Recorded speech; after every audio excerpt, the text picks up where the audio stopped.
এমনি একটি অবস্থা বিদ্যমান রয়েছে, বাংলাদেশের ইসলামী দলগুলোর অহংকার, বাংলাদেশ জামাত ইসলামীর ক্ষমতায় আসছে,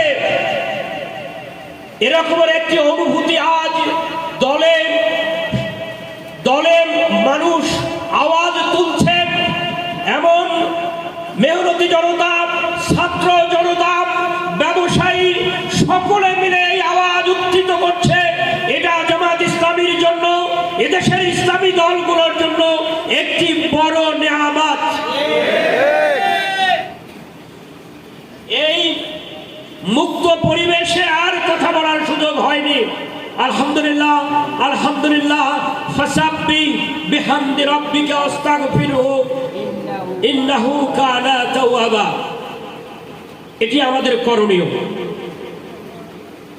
এই নিয়ামতের শুকরিয়া যদি আমরা না করি, এই নিয়ামতকে যদি ব্যবহার না করি, কিংবা এই নিয়ামতের যদি না শুকরিয়া করি, এই নিয়ামত আমাদের কাছ থেকে তুলে নেওয়া হবে। ওয়াস্তাবদিল কওমান গায়রাকুম ওয়ালা তাদুররুহু শাইআ।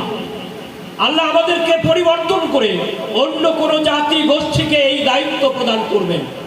সেজন্য এই নিয়ামতের সঠিক ব্যবহার কিংবা না শুকরিয়া সম্বন্ধে আমাদেরকে সজাগ সচেতন হতে হবে। শুকরিয়া করব কিভাবে?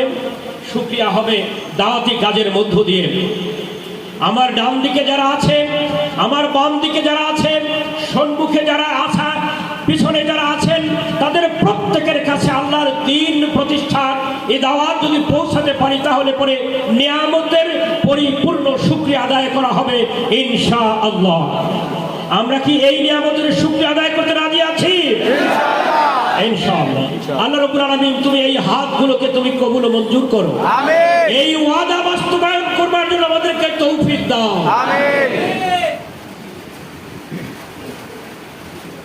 এই শুকরিয়া এবং মুক্ত পরিবেশ থেকে ইসলামী বিপ্লবের প্রস্তুতিরা হচ্ছে ব্যক্তির আমলে পরিবর্তন করব, ব্যক্তিকে জান্নাতের উপযোগী করব, আর এই রাষ্ট্রকে ইসলামের আলোকে পরিচালিত করবার জন্য উপযুক্ত পরিবেশ তৈরি করব, অর্থাৎ ইসলামী রাষ্ট্র কায়েম করব ইনশাআল্লাহ। এজন্য দরকার বিপ্লবের আগে বিপ্লবের উপযোগী একটি গোপন নিয়ামত সম্পর্কে আমি আপনাদেরকে অবহিত করছি। আপনারা জানেন 1917 সালে রাশিয়া বিপ্লব হয়েছিল।